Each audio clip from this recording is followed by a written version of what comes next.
तो छठा नंबर लिखा है हम धातु कैसा होता है, विद्युतीय धनात्मक होते हैं।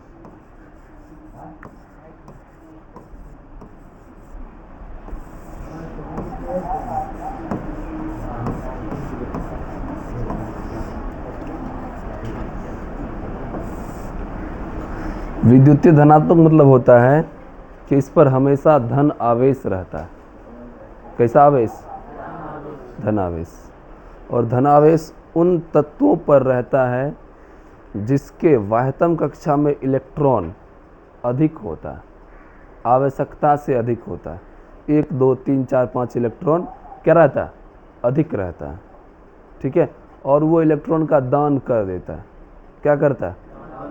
मान के चलिए आप 5 रोटी खाते हैं, नहीं, लेकिन आपके घर में आपसे आवश्यकता से क्या हुआ, अधिक रोटी बन गया, तो रोटी क्या करेंगे आप? दान कर देंगे। किसी भूखे को दे सकते हैं, नहीं, या जिसको उसकी आवश्यकता है, या किसी पशु को दे सकते हैं, नहीं दे सकते हैं। अर्थात अपने धन का, अपने वस्तु का क्या किया आप? दान किए। तो जब भी कोई व्यक्ति दान देता है तो उसका हाथ ऊपर या नीचे? हाँ, दान देने वाला का हाथ हमेशा ऊपर, लेने वाला का हाथ नीचे रहता है, नहीं। उसी प्रकार धातु यदि इलेक्ट्रॉन का त्याग करेगा तो धनात्मक, और ग्रहण करेगा तो ऋणात्मक। जितना इलेक्ट्रॉन त्याग करेगा उतना धन आवेश, जितना इलेक्ट्रॉन ग्रहण करेगा, लेगा, उतना ऋण आवेश। समझ में आ रहा है? जितना त्याग करेगा उतना धन आवेश, जितना ग्रहण करेगा उतना ऋण आवेश। एक छोटा सा एग्जांपल देते हैं। आप लोग सब इलेक्ट्रॉनिक विन्यास निकालने जानते हैं ना? बताएंगे इस चैप्टर में। चलिए एक छोटा सा एग्जांपल लेते हैं। किसका संकेत है ये? किसका संकेत है ये? कैल्शियम का। परमाणु संख्या कितना होता है? 20 होता है, नहीं। आप लोग को हम इलेक्ट्रॉन कक्षा में सजाने के लिए बताए, नहीं बताए थे? बताए थे। अच्छा, पहली कक्षा में कितना? 2, दूसरा में 8, तीसरा में 8, हाँ तीसरा में 8, चौथा में 18, पांचवा में 18। तो पहला में कितना? 2, दूसरा में 8, तीसरा में 18। हाँ, देखना है कि कितना इलेक्ट्रॉन हमने भर दिया। टोटल कितना है? 20 में हम 2 8 10 10 8 18 भर दिए। आइए, क्या को बच गया? तो 2 ही रखेंगे। हाँ, तो जो ये बाह्यतम कक्षा में इलेक्ट्रॉन है, इसको हम लोग कौन सा इलेक्ट्रॉन कहते हैं? संयोजी इलेक्ट्रॉन कहते हैं। क्या कहते हैं? तो आगे आपको हम ये भी लिखाएंगे कि जिस तत्व का संयोजी इलेक्ट्रॉन 1 2 या 3 होता है वह भी धातु है। ये भी एक पहचानने का नियम बता। हमको लगा आप लोग को इलेक्ट्रॉनिक विन्यास नहीं बताए। बताए हैं? हाँ, समझ में आया? तो जिसका भी संयोजी इलेक्ट्रॉन मतलब सबसे बाहर वाला कक्षा में उपस्थित इलेक्ट्रॉन को क्या कहते हैं? क्या कहते हैं? अंशु पहला कक्षा में कितना इलेक्ट्रॉन रखे? दूसरा में, तीसरा में, और चौथा में क्या को बच गया? चौथा में यानी कि 2 बचे, यानी कि सबसे बाहर वाला कक्षा हो गया। तो सबसे बाहर वाले कक्षा में उपस्थित इलेक्ट्रॉन को क्या कहते हैं? हाँ, सबसे पीछा सा तुम्हारे कान में आवाज जाता है। जब सब सुन लेता तब सुनते हैं लेट से कि बोलते हैं लेट से? कहा है? मुंह में हुआ कुछ की? सबसे बाहरी कक्षा में उपस्थित इलेक्ट्रॉन को क्या कहते हैं? तो जिस भी पदार्थ का या जिस भी तत्व का संयोजी इलेक्ट्रॉन 1 या 2 या 3 रहेगा वह भी क्या होगा? धातु होगा। चलिए समझिए। तो अब मान के चलिए इसके पास 2 इलेक्ट्रॉन क्या है? एक्स्ट्रा है। फालतू है, ज़्यादा है। यही इसका अष्टक पूरा हो गया।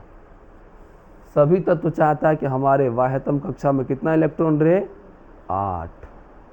कितना रहे? 8। ध्यान सुन, आगे सब लिखाएंगे। इसको हम लोग कहते हैं अष्टक का नियम। क्या कहते हैं? सभी तत्व, सभी पदार्थ चाहते हैं हमारे बाह्यतम कक्षा में कितना इलेक्ट्रॉन रहे? 8। यही नियम क्या कहलाता है? अष्टक का नियम। चाहे उसके लिए 2-4 इलेक्ट्रॉन देना पड़े या फिर लेना पड़े, लेकिन अंतिम में कितना होगा? 8 होना चाहिए। बाह्यतम कक्षा में कितना होना चाहिए? 8 होना चाहिए। तब जाके वो अक्रिय अवस्था प्राप्त करता है, अस्थायी अवस्था प्राप्त करता है। ठीक है, तो बताइए आप लोग, अस्थायी अवस्था में कितने तत्व? कौन कौन? अस्थायी अवस्था में आप लोग का ये सब तत्व। पहला हो गया हीलियम, इसका परमाणु संख्या कितना होता है? दूसरा है नियोन, इसका कितना होता है? तीसरा है आर्गन, इसका कितना होता है? चौथा है क्रिप्टन, इसका कितना होता है?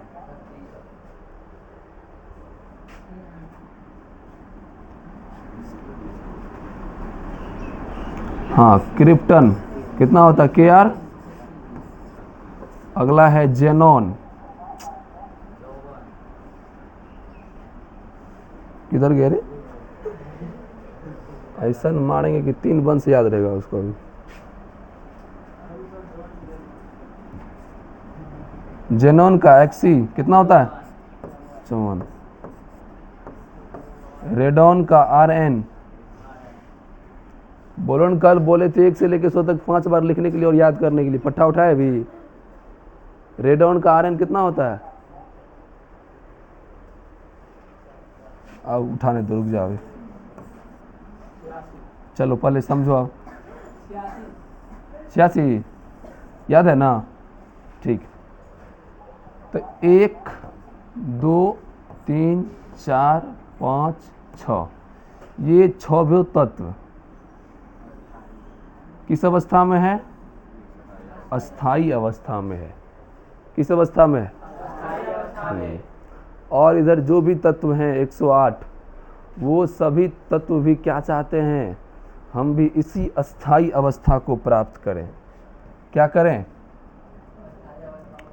हाँ, ये आपका हो गया अस्थाई अवस्था।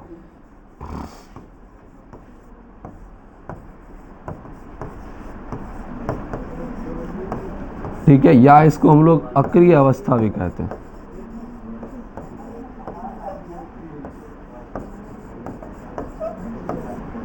क्या कहते हैं इसको दूसरा नाम? कौन सी अवस्था? हाँ, तो एक और जो भी तत्व हैं सब चाहते हैं हम कौन सा अवस्था प्राप्त कर ले? हाँ, चाहे उसके लिए इलेक्ट्रॉन का दान करना पड़े या ग्रहण करना पड़े। जैसे अभी युवाओं में या युवतियों में एक नशा चला है, पता है कौन सा नशा?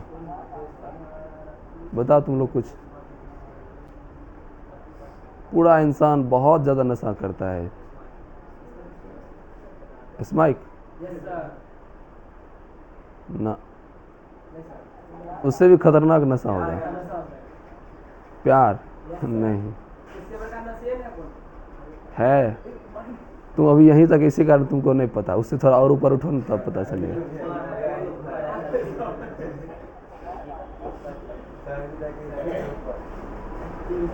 और बताओ, तुम लोग बताओ ना, तुम लोग। हाँ, बोलो ना, बोली तुम क्या ना? वही सही है, बोलो ना तुम। हाँ, अब की बार तुम थोड़ा सा प्यार से ऊपर उठा है। चलिए,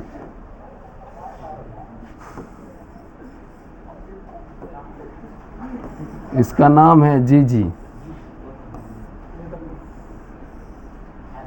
यही नशा कर रहा है अभी सब युवा।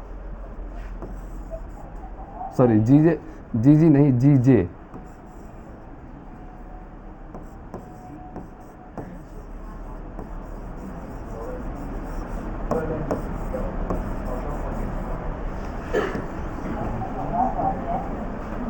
ऐसा नशा है जिसमें इंसान 30-30 साल 40-40 साल गुजार देता है। हाँ, समझ में आया? और इसके लिए जो करना पड़ जाए, जो मतलब जो, ठीक है, पापा को कहा देता हम मेरा हिस्सा 2 कट्ठा बेच दीजिए, लेकिन हम करेंगे कौन चीज? हाँ, कहा कि भोजपुरी में एक डायलॉग होला का, नौकरी सरकारी के और खेती तरकारी के बातें कुछ और होला, समझा? हाँ, तो वही बात है क्या अजब।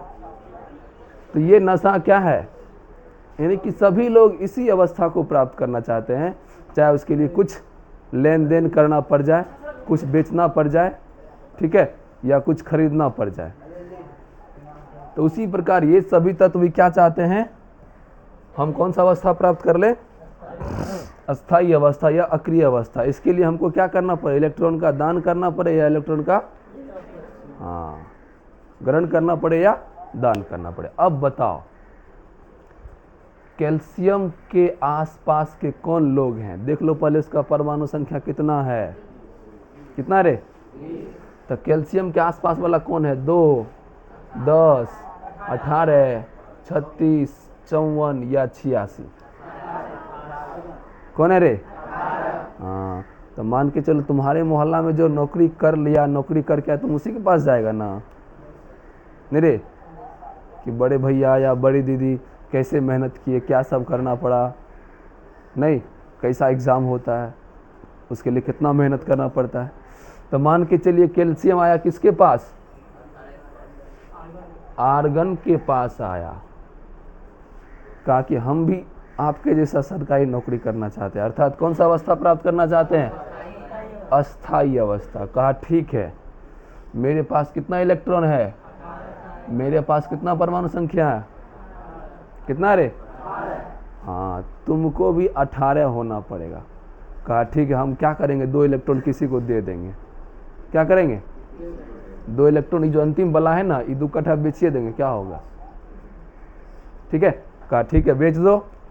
तब ये कैल्शियम नहीं रहा, अब ये कैल्शियम आयन बन गया, इस पर 2+ आयन हो गया, क्योंकि इन्होंने क्या किया? 2 इलेक्ट्रॉन का त्याग किया है। समझ में आया? तो अब यदि पूछेगा इस कैल्शियम के पास कितना परमाणु, तो क्या बोलेगा? कितना? कैल्शियम आयन के पास कितना परमाणु? 18। ये आयन यानी कि ये डबल स्टार कैसे मिला? ढेर को पाता, तुम उठो, आ गया, आओ ना, वहाँ सारा तालाब का मछली खराब हो जाएगा, आ गया। जहाँ बैठता वहाँ सबको तुम बात में लगा देता। क्या बात कर रहा है अभी? वहाँ आ जाओ, वहाँ से। वैसा गंदा इंसान के पास बैठता क्या है? सब कचरा है। यहाँ बैठो तुम शिवम के पास। अब समझो, ये डबल स्टार इतना आसानी से नहीं मिला है, इसके लिए क्या करना पड़ा? हाँ, 2 इलेक्ट्रॉन का दान करना पड़ा। तो अब समझ में आया इस पर प्लस क्यों होता है। अब बताओ तुम लोग, सोडियम पर कितना प्लस होता है? Na पर कितना प्लस? क्योंकि इसका टोटल परमाणु संख्या कितना होता है? 11। तो 11 के नजदीक वाला कौन है? देखो, नियोन। 10 है नहीं? तो सोडियम किससे मिलेगा? आर्गन से? पोटेशियम से? किससे? इसके मोहल्ला में यही रहता है ना। ये कहता है कि तुमको हमारे जैसा बनने के लिए 1 इलेक्ट्रॉन क्या करना पड़ेगा? दान करना पड़ेगा। कहा ठीक है, कोई दिक्कत नहीं। तो इसका भी देख लो इलेक्ट्रॉनिक विन्यास इस प्रकार से। चलो सब तुम खड़ा हो, बताओ इसका इलेक्ट्रॉनिक विन्यास क्या होगा? 2, 8, 1। हाँ, देखिए दोनों तरीका से समझ सकते हैं। यदि इसका त्याग कर देगा तो इसके बाद तुमको कक्षा में कितना बचेगा? इस तरीका से समझ सकते हैं। या दूसरा तरीका यह है, इसको डायरेक्ट इससे कनेक्ट कर समझ सकते हैं। ठीक है, इससे भी समझ सकते हैं या अष्टक के नियम से भी समझ सकते हैं। बाह्यतम कक्षा में अधिक से अधिक कितना इलेक्ट्रॉन होना चाहिए? 8 होना चाहिए। 8 से यदि अधिक हुआ तो उसको क्या करेंगे? दान कर देंगे। तो इसके पास कितना ज़्यादा है? एक ज़्यादा, एक इलेक्ट्रॉन क्या करेगा? दान कर देगा किसी को नहीं। तो इसके पास कितना बच जाएगा? बाह्यतम कक्षा में कितना? इस पर कितना आयन? एक आयन। कौन आयन? धन आयन है, ऋण आयन? धन आयन। क्यों? दान किया है, इसी कारण इस पर क्या होगा? तो जितने भी धातु हैं सब पर यही धन आवेश ही रहता है, किसी पर ऋण आवेश नहीं रहता है। इसी कारण लिखा है धातु विद्युतीय क्या होते हैं? घुसा इसमें पूरा? ठीक, लिख लो। अब एग्जाम्पल लिखो, जल्दी से फास्ट में लिखो। वैसे इसको जानते हैं आप लोग, एल्युमिनियम भी क्या है? धातु है, एकदम बाहर से। हाँ, क्या चीज बोलो ना, नहीं सुन पा रहे। एल्युमिनियम आप लोग देखे ही हैं ना, लेकिन हम लोग फिर भी उसको ग्राफ के माध्यम से या यूँ कह सकते हैं कि संयोजी इलेक्ट्रॉन के माध्यम से देख सकते हैं। नहीं तो बताइए एल्युमिनियम का संकेत क्या होता है? Al। नहीं, इसके पास परमाणु टोटल कितना है? Al। टोटल परमाणु संख्या। चलिए इलेक्ट्रॉनिक विन्यास बताइए, पहला कक्षा में कितना इलेक्ट्रॉन? दूसरा में, तीसरा में क्या है? ज्यादा है या कम? ज्यादा है। या इस प्रकार से समझ सकते हैं, एल्युमिनियम का नजदीक वाला कौन है बताइए? कौन है एल्युमिनियम का नजदीक वाला? किसके साथ बनेगा ये? तो नियोन के जैसा अक्रिय अवस्था प्राप्त करने के लिए कितना इलेक्ट्रॉन त्याग करना पड़ेगा? 3 इलेक्ट्रॉन। तो ये क्या करेगा? 3 इलेक्ट्रॉन का त्याग करेगा, दान करेगा। तो इसी कारण इस पर कितना आवेश? धन आवेश या ऋण आवेश? तो यह धातु है कि अधातु? धातु है। धातु प्रायः विद्युतीय धनात्मक होते हैं, या धातु का संयोजी इलेक्ट्रॉन 1, 2 या 3 होता है। तो बताओ एल्युमिनियम का संयोजी इलेक्ट्रॉन कितना निकला? कैसे जाना?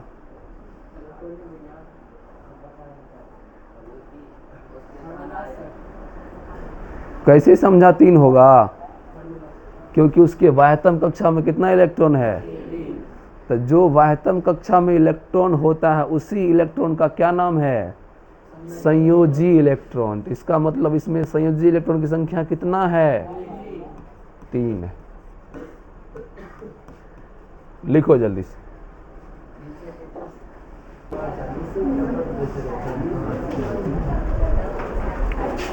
हो गया?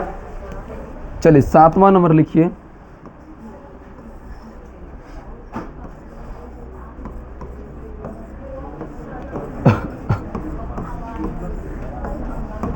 धातु का संयोजी इलेक्ट्रॉन, वही बात जो अभी बोली थी वही लिखा रहे हैं।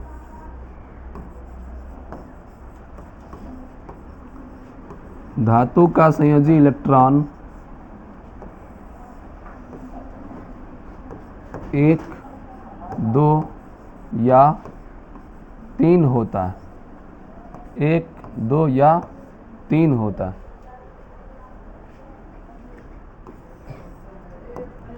अगला नंबर लिखो, धातु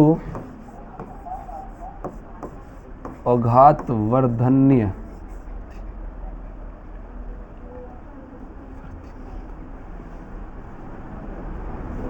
धातु अघात वर्धन्यता होते हैं।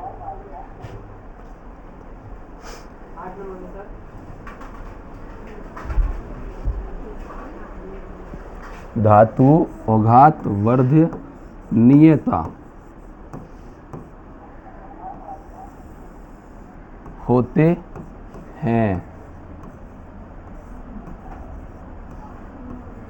हैं अर्थात धातु को पीट पीट कर पतले चादर के समान या चादरा के समान, पतले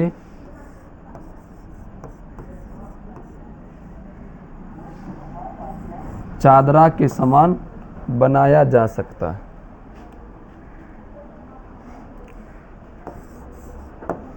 अगला नंबर लिखिए।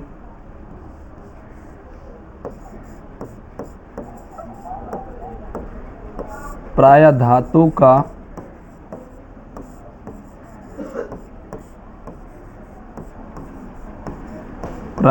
का द्रव्यनांक एवं क्वथनांक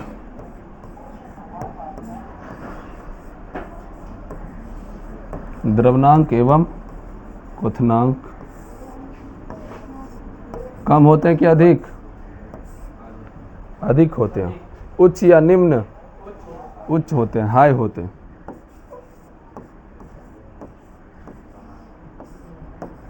इसका अपवाद क्या होगा? कौन ऐसा धातु है जो रूम टेम्परेचर में पिघल जाता है? पारा धातु। बहुत अच्छा। पारा इसका क्या है? अपवाद है। ठीक है, अगला नंबर लिखिए। 10 नंबर। रुक जाए।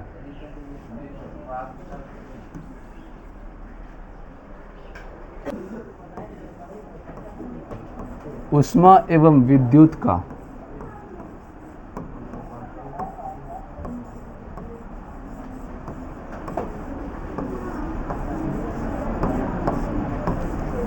सुचालक होता है।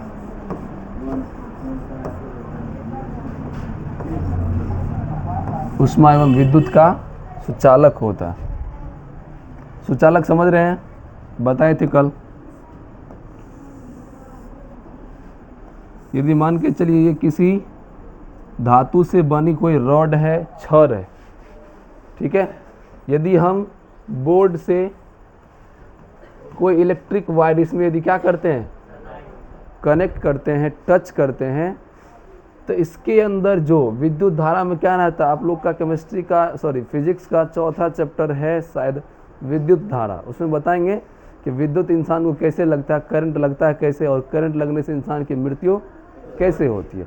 तब इतना समझिए कि विद्युत धारा में जो होता है ना, हमेशा इलेक्ट्रॉन का प्रवाह होता है। किसका प्रवाह होता है? हाँ, जब भी किसी इंसान को करंट लगता है, जैसे ही उसको सटाते हैं तो उसके बॉडी में लाखों करोड़ों इलेक्ट्रॉन प्रवेश कर जाता है, और वही इलेक्ट्रॉन क्या करता है, हमारे सेल को मार देता है। ठीक है, और सेल मर गया तो इंसान भी क्या होगा, मर जाएगा, क्योंकि जीवन का आधार क्या है, सेल है, कोशिका। चलिए, तो जैसे ही क्या करते हैं, इलेक्ट्रिक वायर इसमें हम लोग टच करते हैं, तो इसके अंदर का इलेक्ट्रॉन इस पार से उस पार हो जाता है। क्या होता है? अर्थात पूरे में करंट फैल जाता है। यही किसका गुण है? धातु का गुण है। किसका गुण है? हाँ, लेकिन एक ऐसा भी पदार्थ है जो अधातु है, लेकिन वह भी विद्युत धारा का सुचालक। पता आप कौन सा धातु है? कौन? भग पगला।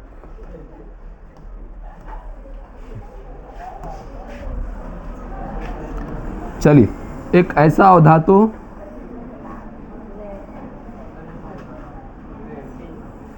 जो क्या है, विद्युत का, इस साला हरामी कौन है रे?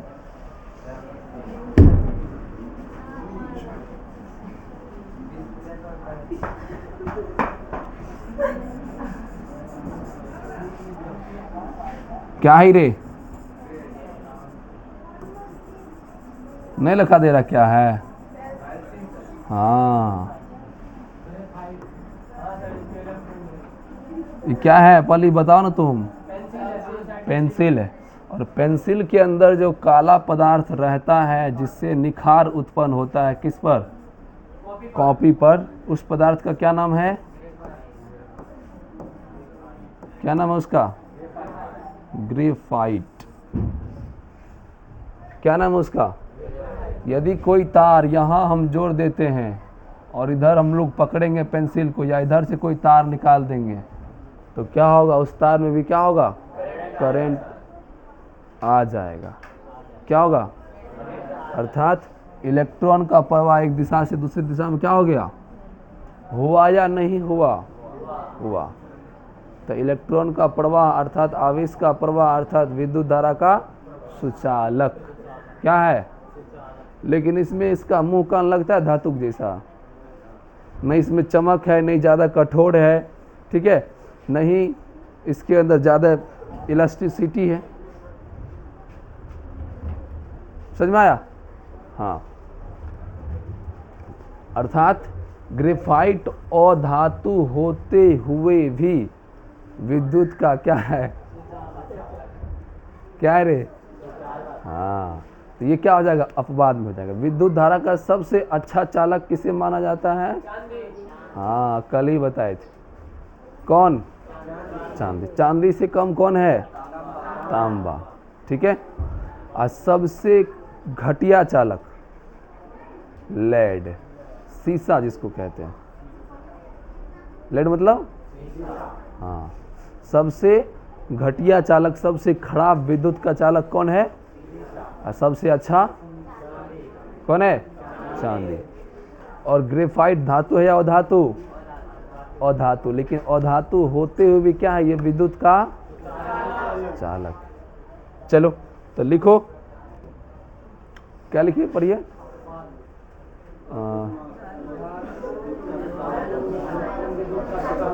तो चालक होते हैं, नहीं आगे और देख लिखो। विद्युत का सबसे अच्छा चालक,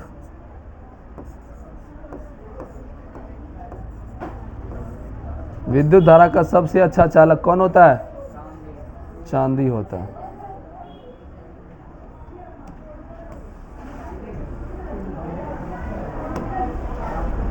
दूसरा ये देख लिखो, विद्युत धारा का सबसे घटिया चालक,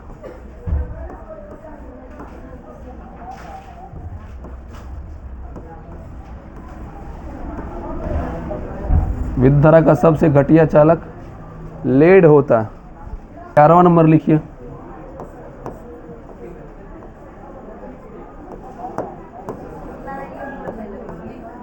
लिखिए, धातु में तन्यता होती है।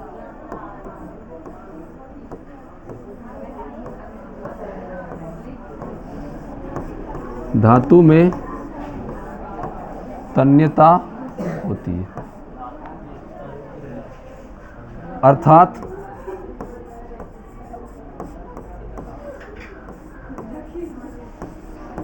अर्थात इसे पीट पीट कर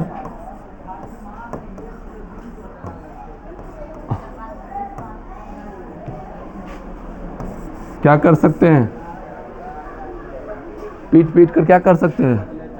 हाँ, पतले तार, पतले तार,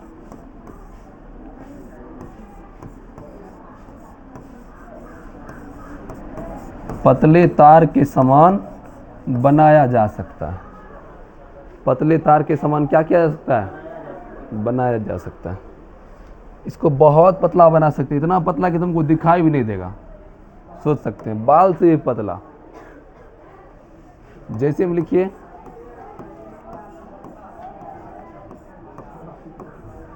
सोना और चांदी, सोना और चांदी में क्या होता है?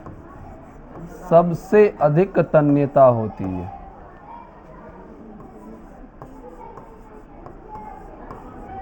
सबसे अधिक तन्यता होती है। सोना और चांदी में सबसे अधिक तन्यता होती है। इतना अधिक तन्यता होती है कि मात्र 1 ग्राम सोना को, कितना ग्राम? 1 ग्राम सोना को यदि हम पीट पीट कर क्या करेंगे, तार यदि बनाएंगे, तो यहाँ से लगभग महीना तक चला जाएगा। 2 किलोमीटर। कितना ग्राम? 1 ग्राम सोना, थोड़ा सा सोना। हाँ, पहले ही बोले बाल से ज़्यादा पतला होता है, दिखाई नहीं देगा तुमको, इतना इलास्टिसिटी होता है। इसी कारण तो क्या करते हैं हम लोग, सोना का कितना अच्छा डिजाइन बन जाता है, उसके ऊपर जो तुमको बनाना है वैसा डिजाइन उसके ऊपर इतना पतला पतला बना जाता है। तो लिखो नोट, 1 ग्राम सोना को पीट पीट कर 2 किलोमीटर लंबा तार बनाया जा सकता है।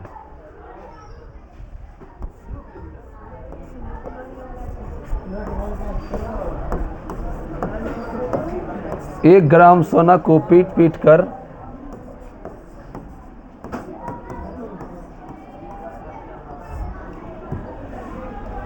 1 ग्राम सोना को पीट पीट कर 2 किलोमीटर लंबे तार बनाया जा सकता है। 2 किलोमीटर लंबे तार बनाया जा सकता है।